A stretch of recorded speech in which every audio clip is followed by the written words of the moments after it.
So hello students, Um today we are going to discuss about microprocessor operations. Till now we have studied about microprocessor architecture, basically microprocessor bus architecture. Okay, so हमने बस architecture के बारे में पढ़ा. अब इस lecture में हम लोग माइक्रोप्रोसेसर ऑपरेशंस के बारे में पढ़ेंगे कि माइक्रोप्रोसेसर कौन कौन से ऑपरेशंस को परफॉर्म कर सकता है. तो माइक्रोप्रोसेसर का बेसिक फंक्शनिंग कैसे होता है. First of all microprocessor reads the data or instruction from the memory, then it processes that instruction and data. और वो डेटा और इंस्ट्रक्शन मेमोरी में स्टोर कैसे कराते हैं, with the help of input device such as keyboard.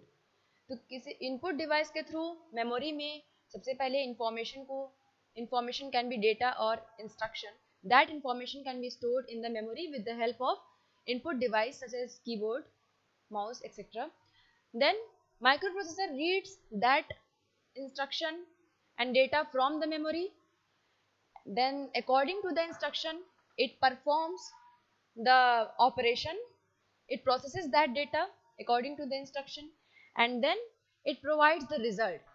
And the result can be stored either in memory, or it also can be sent to the output device such as printer, etc. So this is the basic functioning of the microprocessor. और इस function को perform करने के लिए microprocessor कई सारे devices से interact करता है, कम्युनिकेट करता है. वो डिवाइसेस हो सकती हैं इनपुट डिवाइस, आउटपुट डिवाइस, या कुछ और भी एडिशनल डिवाइसेस हो सकती हैं जिनको which will be studied later. Okay, so microprocessor interacts with other devices also in the process of performing an operation. So इसके लिए अदर डिवाइसेस से कम्युनिकेट करने के लिए the microprocessor requires communication path which is called बस. We have studied the bus architecture in the previous lecture. Okay, what is bus? We are just recalling this. What is bus? Bus is basically a communication path with the help of microprocessor interacts with the other devices. So the bus is the combination of or the group of conducting or communicating wires. Okay, so bus can be of three types: address bus, data bus, and control bus. So what is address bus? What is the purpose of address bus?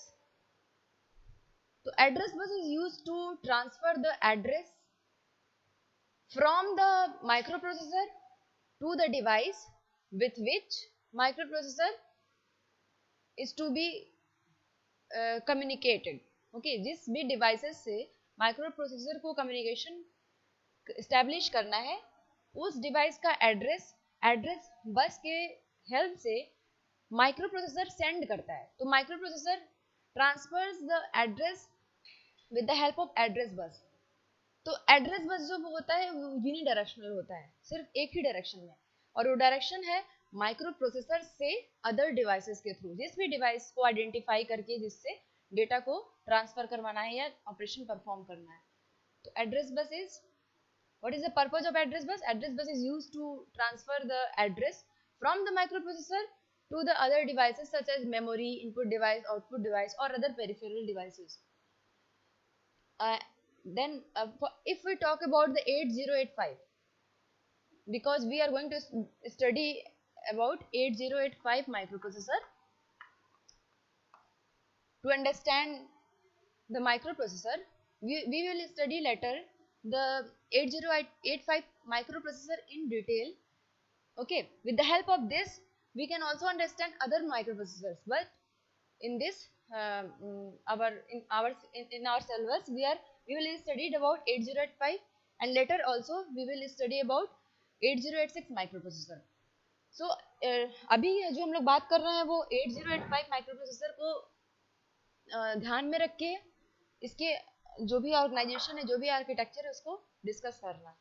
तो 8085 microprocessor के लिए जो address lines हैं या address bus तो number of address lines होती हैं 16. Now there is one more significance of address bus, that address bus determines um, the size of memory location or the size of uh, the size of memory locations to be identified.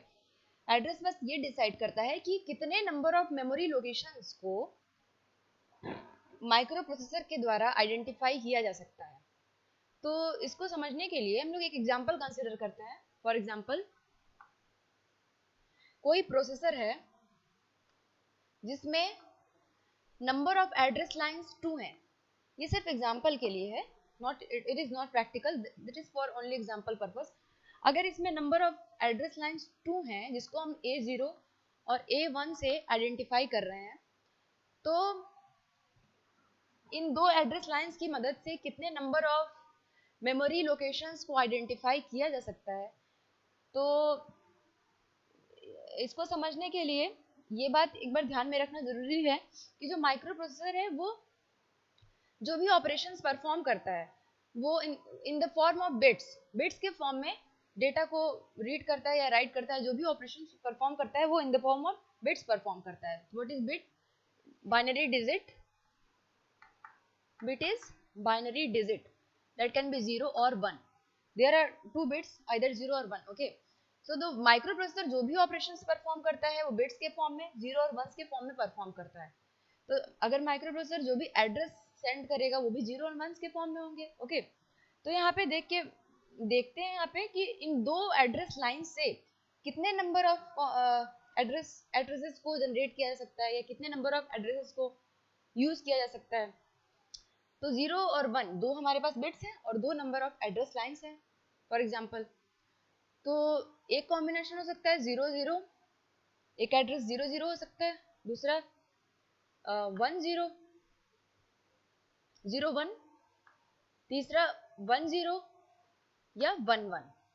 तो if there are two address lines then 4 memory locations can be identified and the addresses will be 0 0 0 1 1 0 और 1 1. Okay.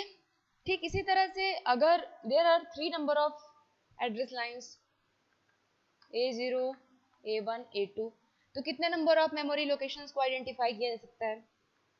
0 0 0 1 0 0 0 1 0 1 1 0 1 0 0 1 0 1 and 1 1 0 and 1 1 1. So 1 2 3 4 5 6 7 8. If there are 3 address lines, then 8 number of memory locations can be identified. Okay. तो इस तरह से अगर 4 number of address lines होंगी तो 16 number of memory locations can be identified. तो इस तरह से कुछ कंक्लूजन निकल के आ रहा है. क्या कंक्लूजन निकल के आ रहा है? अगर हम नंबर ऑफ एड्रेस लाइंस को स्मॉल n से रिप्रेजेंट करते हैं तो जब नंबर ऑफ मेमोरी लोकेशंस को अगर हम कैपिटल N से रिप्रेजेंट करते हैं तो जो नंबर ऑफ मेमोरी लोकेशंस होंगी वो होंगी 2 to the power n. Why 2? Because all the operation and all the addresses are in the form of bits. Okay. So here capital N is the number of addresses or number of memory locations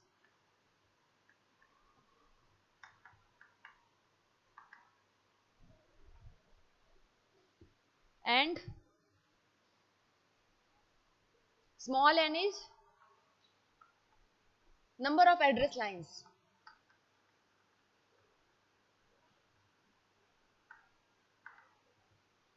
So if the 8085 microprocessor has 16 address lines, then how many number of memory locations can be identified with the help of 8085 microprocessors? Or we can say maximum number of, what will be the maximum number of memory limit that can be connected to 8085 microprocessor?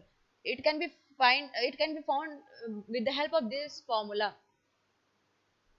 So if there are 16 number of address lines, then the number of memory location will be 2 to the power 16. 2 to the power 16. It can be also written as 2 to the power 10 into 6, and 2 to the power 6 is what? 64, and this is 1024, and 1024 is also called as 1 kilobyte. Okay, 1k, 1024 is 1k, so it will be 64 kilobyte. So the maximum number of memory locations that can be identified with the help of 8085 microprocessor is 64 kilobytes. And why bytes? Because we will see later that जो भी memory micro processor system में use हो रही है, वो एक location, उस एक मेमोरी लोकेशन में that can store 8 bits, and 8 bit equal to 1 byte.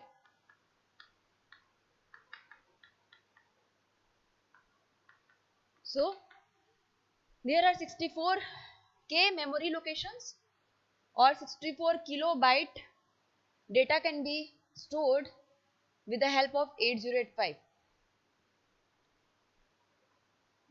So this is the purpose of address bus. Now what is data bus? Data bus is used to transfer the data between either memory or input device, or memory or output device, or memory or other peripheral devices. The data bus can be used to transfer the data, not memory, between the microprocessor and memory, or microprocessor and input output devices, और microprocessor and other peripheral devices. Okay, so memory से data को microprocessor में भी transfer किया जा सकता है, या माइक्रोप्रोसेसर से डेटा को मेमोरी में भी ट्रांसफर किया जा सकता है. So the data bus is by directional. The data can be transferred in both the directions. Okay, तो for 8085 microprocessors there are 8 number of data lines. So this is the purpose of data bus. Now what is control bus? Control bus is control bus consists of several individual lines actually, and the use is to control the timing operations, and जितने भी operations को microprocessor perform करता है, उस operation के लिए microprocessor control signal को generate करता है, और वो control signal in contour lines के थ्रू ट्रांसफर होती है. Okay, so this was all about the microprocessor architecture. Now microprocessor कौन कौन से ऑपरेशंस को परफॉर्म कर सकता है, it's operations. So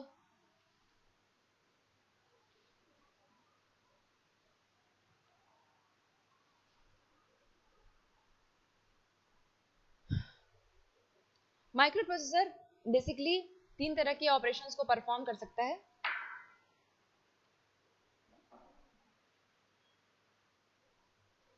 So the operations which can be performed with the help of microprocessor are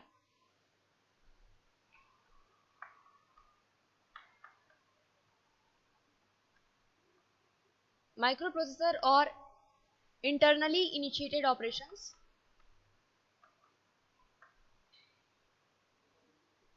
microprocessor or internally initiated operations, which the operations which are performed by microprocessor. We can say that microprocessor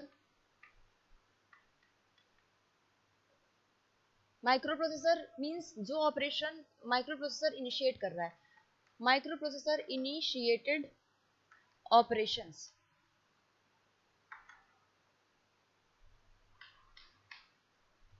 तो पहले हम लोग microprocessor initiated operations के बारे में देखते हैं कि कौन कौन से ऑपरेशंस हैं जिनको माइक्रोप्रोसेसर इनिशिएट कर सकता है. तो so these operations are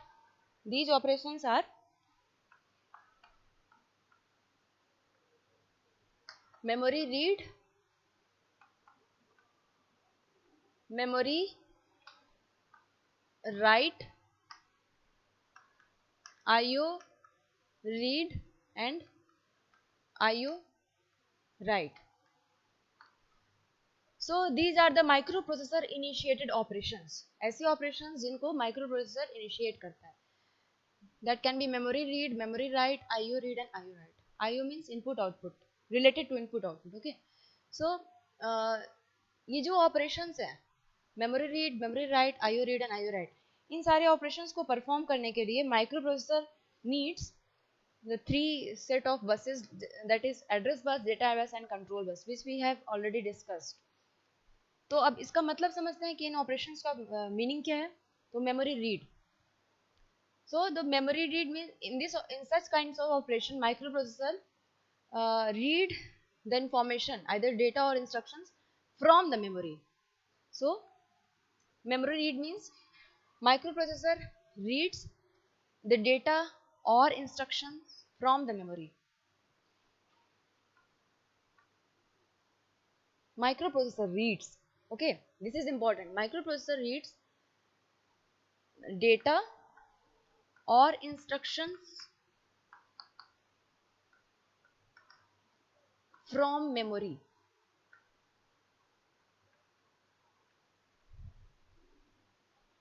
Then memory write, the microprocessor writes the data or instruction to the memory, writes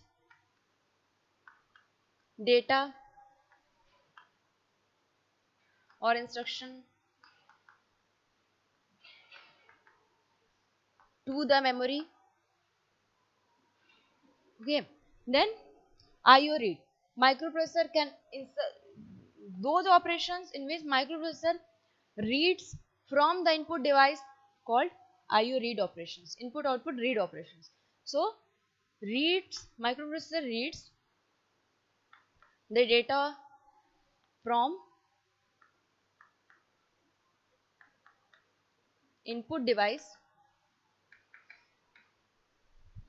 Then IO write, microprocessor writes the data to the output device. Microprocessor writes the data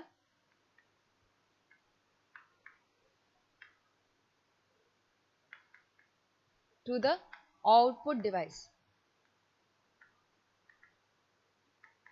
So these are operations which are called microprocessor initiated operations.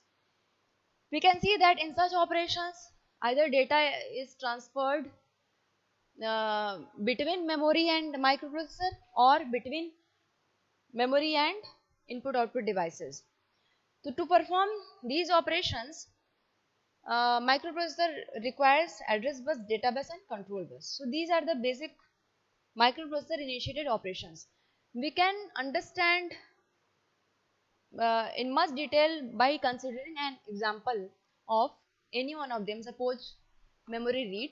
So next we are going to see how the memory read operation can be performed with the help of microprocessor.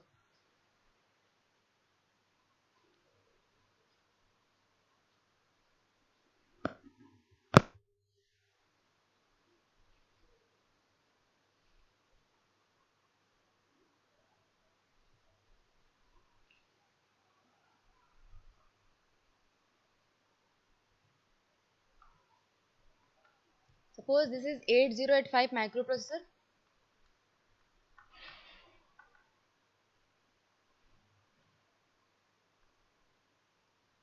Then we are going to discuss about memory read operation. Memory read operation. So we have 8085 microprocessor and a memory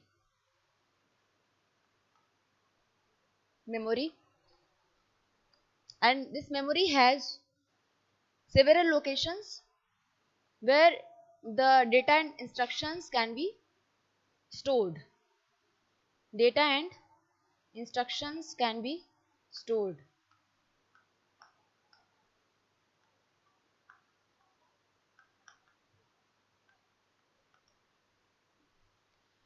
So what will be the first step?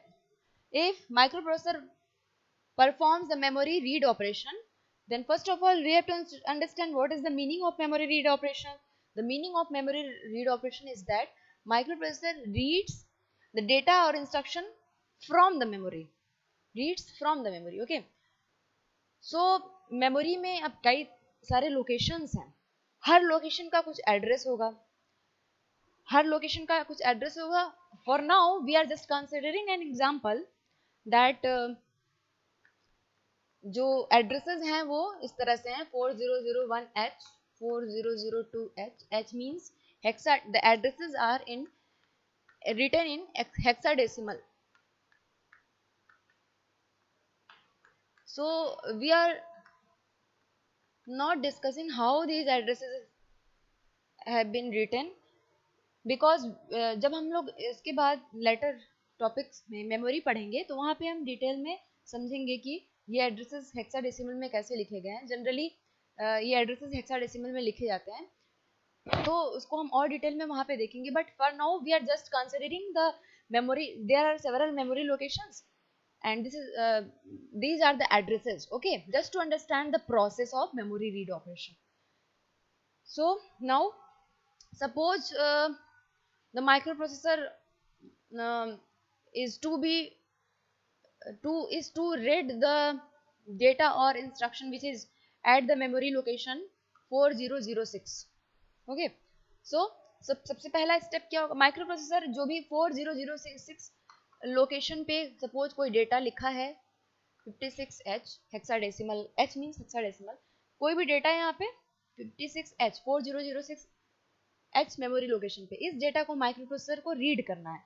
तो ये operation perform होना है. इस operation को perform होने के लिए सबसे what should be the first step. सबसे पहले तो जिस भी जगह से डेटा को ट्रांसफर करना है वो that place should be identified. So how that location is going to be identified with the help of address lines. So here the use of address lines comes. तो माइक्रो प्रोसेसर जो भी address lines हैं 8085 की हम बात कर रहे हैं. तो how many number of address lines in the 8085 microprocessor. There are 16 number of address lines in the microprocessor. Suppose this is the 16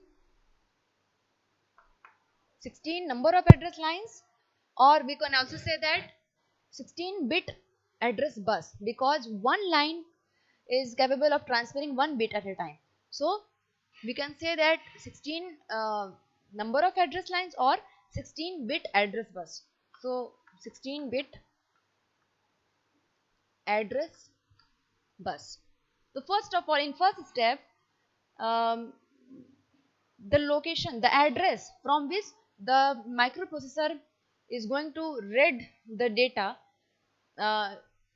is 4006. Then this 4006 address will be placed on the address bus by the microprocessor and it will be transferred. Okay, so address bus का काम हो गया. इसने यहाँ पे address bus पे जो भी एड्रेस से डेटा को ट्रांसफर करना है उसे प्लेस किया गया और वो ट्रांसफर हो गया. नाउ मेमोरी में there will be external circuit called decoder which will study later in the section memory. Okay, so that address will be decoded and the memory location 4006H will be identified. Now this has been identified. Okay, अब क्या होगा. अब micro processor जो है control signal को generate करेगा. जिस तरह का ऑपरेशन इसे परफॉर्म करना है उस तरह का कंट्रोल सिग्नल जनरेट करेगा और सेंड करेगा with the help of control line. तो यहाँ पे किस तरह के कंट्रोल सिग्नल की रिक्वायरमेंट होगी. यहाँ पे मेमोरी रीड ऑपरेशन परफॉर्म करना है. So the microprocessor will generate the memory read control signal and send to the memory. So memory read control signal. Here it indicates that this signal is active low signal. Again we will discuss this, what is the significance of active low letter in the section memory. For now आपको ये समझना है कि address identify होने के बाद जो next step है micro processor control signal send करेगा. कौन सा कंट्रोल सिग्नल. जो भी ऑपरेशन परफॉर्म होना है उससे रिलेटेड कंट्रोल सिग्नल. तो यहाँ पे मेमोरी रीड ऑपरेशन परफॉर्म होना है तो micro processor memory read control signal generate करेगा और सेंड करेगा. इसके बाद क्या होगा. जो मेमोरी चिप है that will be enabled. Memory chip enable हो जाएगी और जो भी डेटा यहाँ पे है जो लोकेशन आइडेंटिफाई हुआ था वहाँ पे जो भी डेटा है that data will be available on the data bus. Now that data will be available on the data bus and it can be read by the microprocessor. So in the last step, after getting this control signal, the chip will be enabled, and the data which is stored at this location 4006H, that data is available on the data bus. ये data bus है जो कि 8085 में कितने bits का होता है? 8085 में it is of 8 bits. We can say that there is 8 number of data lines, or also we can say that 8-bit data bus.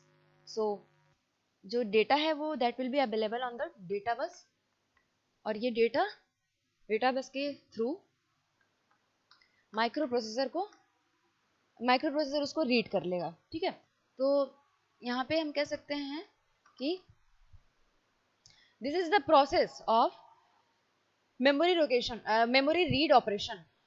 Microprocessor memory read operation कैसे परफॉर्म करता है उसको हमने यहाँ पे समझा.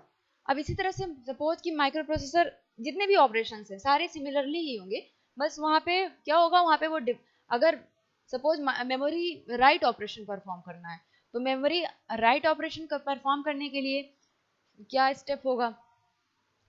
Suppose the microprocessor has some data in its one of इस microprocessor में, जैसा कि हम जानते हैं कि माइक्रोप्रोसेसर में कुछ रजिस्टर एरेज होते हैं. रजिस्टर्स का जो कॉम्बिनेशन होता है उसको रजिस्टर एरे कहते हैं. माइक्रोप्रोसेसर में वो इसके इंटरनल आर्किटेक्चर में कुछ रजिस्टर्स हैं. तो सपोज वहाँ पे कोई डेटा स्टोर है, कोई भी data like 40H, okay, 40 hexadecimal number में. तो इस डेटा को अगर मेमोरी के मान लीजिए इसी लोकेशन पे या किसी और लोकेशन को एग्जांपल में ले लेते हैं, कोई भी लोकेशन, यहाँ पे 4003 जो लोकेशन है यहाँ पे डेटा को राइट करना है. राइट करने का मतलब क्या हुआ, स्टोर करना. तो स्टोर करने के लिए what will be the steps. सबसे पहले again the same steps will be. सबसे पहला स्टेप तो यही होना चाहिए कि जिस भी लोकेशन पे या तो डेटा को रीड करना है या तो डेटा को राइट करना है, that location should be identified. तो this is the first step, that and how that location is going to be identified with the help of address bus. तो address bus पे again the address of that location, that is 4003H. तो ये address bus पे place होगा और transfer होगा. Then it will be decoded by with the help of external devices, जो भी यहाँ पे डिकोडर लगा हुआ है. We will see this in the memory section. Okay, now with the help of decoder the address is decoded and this location 4003 is identified. Now which kind of operation is to be performed? Memory write operation. Memory write means to write some data or instruction in the memory.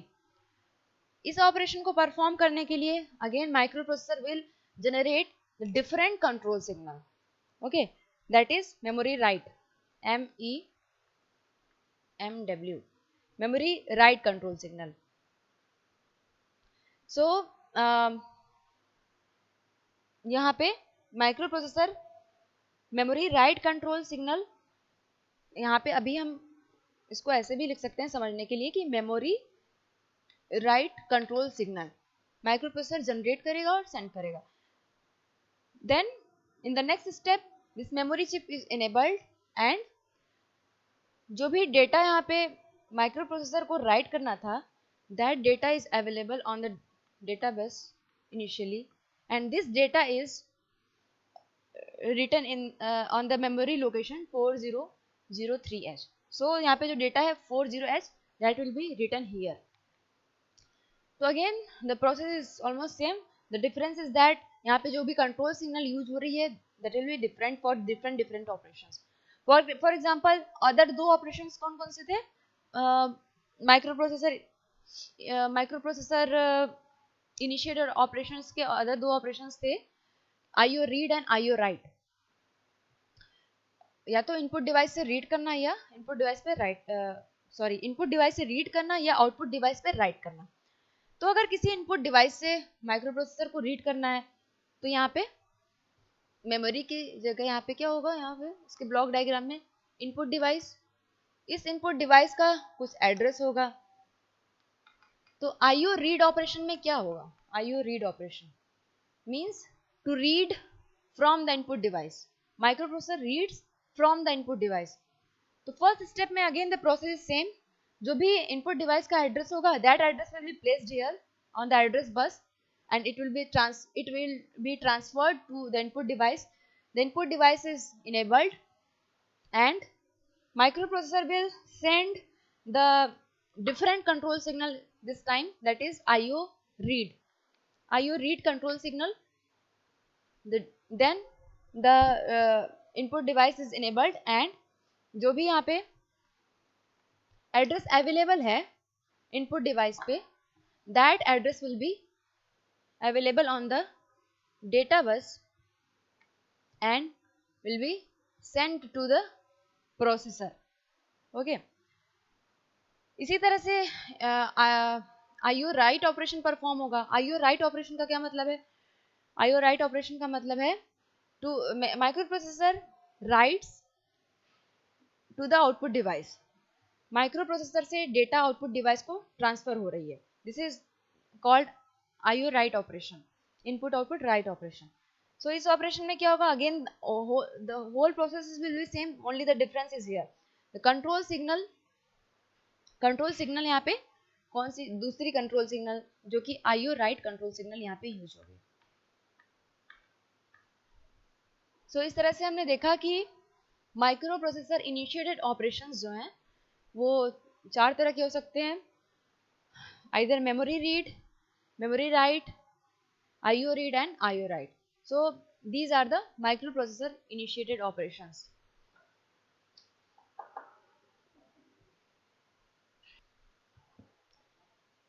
The second type of operations microprocessor can perform are the internal data operations. Internal operations. Okay.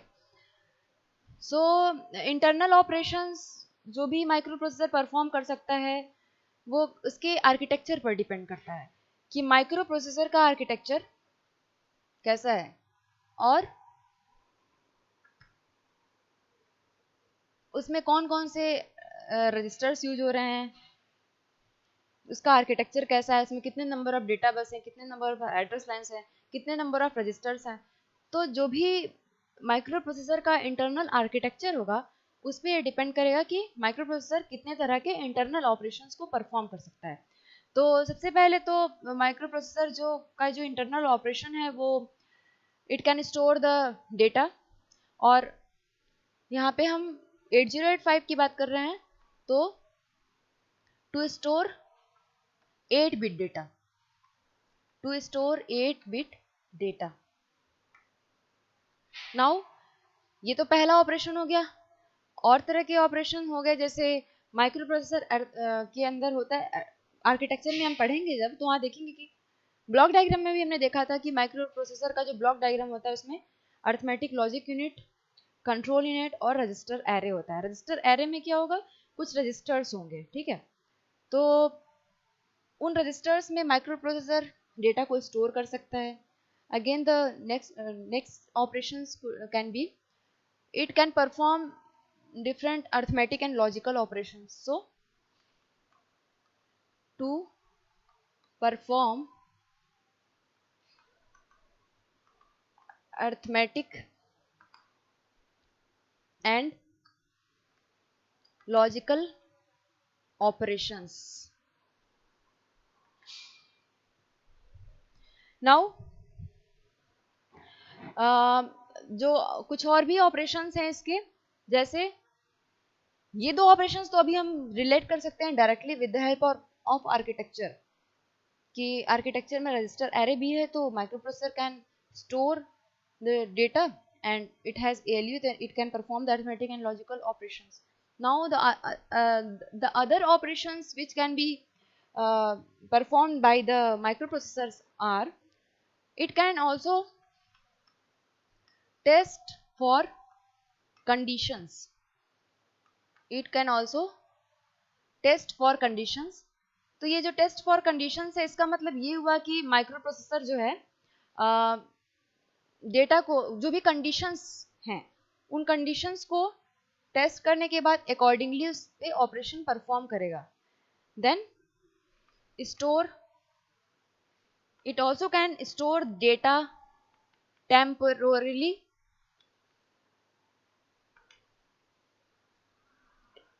in some of the memory section, which is called as stack. This is the what is stack, which will discuss later in the architecture. For now we can understand like stack is the part of memory. stack memory का ही एक part है जहाँ पे microprocessor data को temporarily store कर सकता है. So test for conditions and store the data temporarily. ये जो ऑपरेशंस हैं, इसको हम लोग डिटेल में नेक्स्ट टॉपिक्स में देखेंगे, कवर करेंगे. जो एग्जीक्यूशन का सीक्वेंस होता है, एग्जीक्यूशन का sequence means suppose microprocessor किसी प्रोग्राम को एग्जीक्यूट कर रहा है, तो प्रोग्राम जो है वो, what is program? Program is the set of instructions. तो प्रोग्राम को कैसे माइक्रो प्रोसेसर कैसे परफॉर्म करेगा? प्रोग्राम को instruction by instruction microprocessor उसको एग्जीक्यूट करेगा. तो एग्जीक्यूट करते समय जो एग्जीक्यूशन का सीक्वेंस है, that can also be changed और ऑल्टर्ड. ओके, तो हम कह सकते हैं कि sequence the execution of instructions, execution of instructions. ये जो test for conditions and store data temporarily in read write memory और stack, sequence the execution of instructions, ये जो नीचे के 3 टाइप्स ऑफ ऑपरेशंस हैं, इन ऑपरेशंस को हम डिटेल में लेटर जो हम लोग टॉपिक्स डिस्कस करेंगे वहाँ पे समझेंगे. अभी के लिए यहाँ पे टेस्ट फॉर कंडीशंस का मतलब क्या हुआ कि प्रोग्राम में जो भी कंडीशंस मेंशन है उसके अकॉर्डिंग ऑपरेशन को परफॉर्म करना. Store data temporarily in stack means stack is the part of read write memory. So data को अगर टेम्पोरली स्टोर करना है तो माइक्रो प्रोसेसर उसको भी स्टैक में स्टोर कर सकता है. This is also one part of operation of internal operations. And sequence the execution of instructions means instructions किस सीक्वेंस में इंस्ट्रक्शंस को एग्जीक्यूट करना है. जैसे सीक्वेंस को चेंज भी किया जा सकता है, ऑल्टर भी किया जा सकता है, तो वो काम भी माइक्रो प्रोसेसर परफॉर्म कर सकता है. तो ये सारे इंटरनल ऑपरेशंस हैं. ओके, अच्छा, इन इंटरनल ऑपरेशंस को समझने के लिए हमें प्रोग्रामिंग मॉडल, एक प्रोग्रामिंग मॉडल क्या है आर्किटेक्ट 8085 का, इसको एक बार देख लेते हैं. क्योंकि इन सारे ऑपरेशंस में कौन कौन सी चीजें यूज हो रही हैं. रजिस्टर्स यूज हो रहे हैं, जो इंटरनल रजिस्टर्स हैं, अर्थमेटिक एंड लॉजिकल यूनिट है, और भी कुछ चीजें हैं. जैसे यहाँ पे इसको हम यहाँ पे प्रोग्रामिंग मॉडल से समझ सकते हैं. तो प्रोग्रामिंग मॉडल में एक्यूमुलेटर आता है, ओके, फ्लैग रजिस्टर आता है. प्रोग्रामिंग मॉडल का मतलब वो सारी चीजें, वो सारे कंपोनेंट्स जो कि इंटरनल ऑपरेशंस में यूज हो रहे हैं. तो accumulator, flag register and some of the registers which are internal to the microprocessor, and that registers are named as, जो यहाँ पे हमने ब्लॉक डायग्राम में, माइक्रोप्रोसेसर के ब्लॉक डायग्राम में जो हमने ALU, CU और रजिस्टर एरे को जो मेंशन किया था, तो उन रजिस्टर एरेज की बात करें तो उसमें जो रजिस्टर्स आते हैं वो ये रजिस्टर्स हैं. BC, जिनका नाम है BC, D, E H and L. तो ये रजिस्टर्स हैं जो कि इंटरनली आर्किटेक्चर में अवेलेबल होते हैं।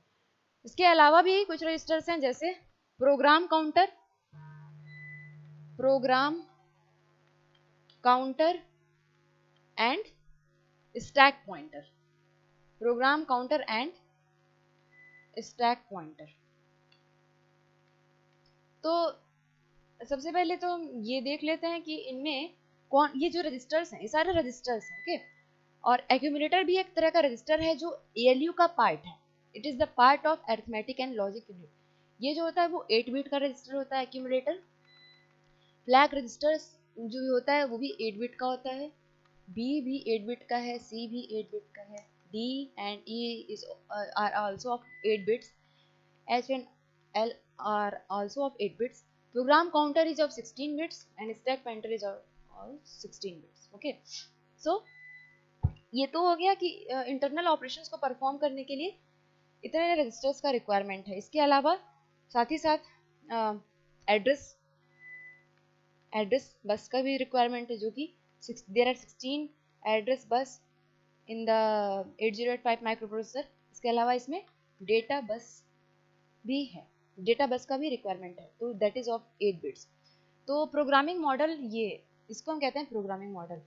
इंटरनल ऑपरेशंस को परफॉर्म करने के लिए जो भी इंटरनल ऑपरेशंस देखा हमने कि to store 8 bit data, to perform the arithmetic and logical operations and to alter the sequence of execution और to store the data temporarily, ये जितने भी ऑपरेशंस थे इनको परफॉर्म करने के लिए इतने चीज़ों की रिक्वायरमेंट है, जिसको हम कहते हैं प्रोग्रामिंग मॉडल। इसको सारे ऑपरेशंस को हम में जो भी कंपोनेंट्स यूज हो रहे हैं उनको हम यहाँ पे मेंशन हमने कर दिया है, और इन सारी चीज़ों को जानने के बाद हम समझ सकते हैं कि वो ऑपरेशंस कैसे परफॉर्म हो रहे हैं, ठीक है। तो जैसे मान लीजिए डेटा को स्टोर करना है 8 बिट डेटा को स्टोर करना है, तो वो डेटा कहाँ स्टोर होगी? ये जो रजिस्टर्स हैं B C D E H L, these are called general purpose registers which are internal to the architecture of 8085। तो इन रजिस्टर्स में डेटा को स्टोर कर सकते हैं। तो जो पहला ऑपरेशन था to store 8 bit data, that can be stored these registers, okay. Now यहाँ पे देखिए एक्यूमुलेटर। एक्यूमुलेटर क्या है? Accumulator is a part of arithmetic and logical unit. Accumulator is the part of arithmetic and logical unit. यहाँ पे जो ये भी एक रजिस्टर है जो कि 8 बिट का है। यहाँ पे जो भी अरिथमेटिक एंड लॉजिकल ऑपरेशंस है, फॉर एग्जांपल एडिशन, सब्ट्रैक्शन, यहाँ पे तो एडिशन और सब्ट्रैक्शन की बात कर रहे हैं 8085 में। तो जो भी अरिथमेटिकल या लॉजिकल एंड और जो भी लॉजिकल ऑपरेशंस हैं, तो उन ऑपरेशंस में जो डेटा यूज हो रही है वो डेटा एक्यूमुलेटर में उसको पहले स्टोर कराते हैं। फिर after the completion of that arithmetic और लॉजिकल ऑपरेशन जो भी रिजल्ट आएगा वो भी एक्यूमुलेटर में स्टोर होता है। So this is the purpose of accumulator. Flag register की बात करें तो फ्लैग रजिस्टर जो है वो 8 बिट का रजिस्टर है, बट इसमें 5 फ्लैग्स होते हैं। There are 5 flags in the flag register. Flag registers का काम ये है कि ये जो इसमें 5 फ्लैग्स होते हैं, और ये जो 5 फ्लैग्स हैं वो किसी भी अरिथमेटिक या लॉजिकल ऑपरेशन के बाद या तो सेट हो सकते हैं या तो रीसेट हो सकते हैं, और ये इंडिकेट करते हैं कि ऑपरेशन के बाद रिजल्ट कैसा है। तो इन 5 फ्लैग्स का कुछ अपना, हर फ्लैग का अपना सिग्निफिकेंस है, जिसको हम लोग डिटेल में नेक्स्ट टॉपिक्स में स्टडी करेंगे। तो फ्लैग रजिस्टर का काम ये है कि किसी भी अरिथमेटिक एंड या लॉजिक ऑपरेशन के बाद ये जो फ्लैग्स हैं वो सेट या रीसेट होते हैं according to the operation, to mention some specific conditions, okay. इसके बाद program counter. Program counter is of 16 bit register. Program counter में जैसे मान लीजिए कि माइक्रो प्रोसेसर कोई ऑपरेशन परफॉर्म करना है, उसके बाद जो नेक्स्ट इंस्ट्रक्शन जो भी परफॉर्म होने वाला होगा, अगला इंस्ट्रक्शन, उस नेक्स्ट इंस्ट्रक्शन का जो एड्रेस है वो यहाँ पे प्रोग्राम काउंटर में स्टोर होता है। तो program counter contains the address of next instruction to be executed. Stack pointer.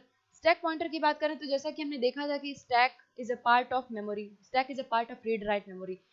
तो जो भी डेटा को स्टैक में स्टोर कराया गया है उसका जो एड्रेस है वो स्टैक पॉइंटर में स्टोर होता है। तो हम कह सकते हैं कि these are program counter and stack pointer are basically these registers stores the location और एड्रेस ऑफ मेमोरी. इसके बाद एड्रेस लाइन और डेटा लाइंस को तो हमने ऑलरेडी स्टडी किया है. तो ये इसे हम कहते हैं प्रोग्रामिंग मॉडल ऑफ 8085, जो आपके सामने यहाँ पे शोन है. तो इन प्रोग्रामिंग मॉडल्स में जितने भी रजिस्टर्स हैं, जितने भी नंबर ऑफ बसेस हैं, उन सबका यूज हो रहा है. जो हमने अभी इंटरनल ऑपरेशंस या जो ऑपरेशंस देखा उनमें इनका यूज हो रहा है. For example to store 8 bit data, to perform arithmetic और लॉजिकल ऑपरेशन, या टू स्टोर डेटा टेम्परली. तो इन सब में इसका यूज हो रहा है. ठीक है, तो ये प्रोग्रामिंग मॉडल है.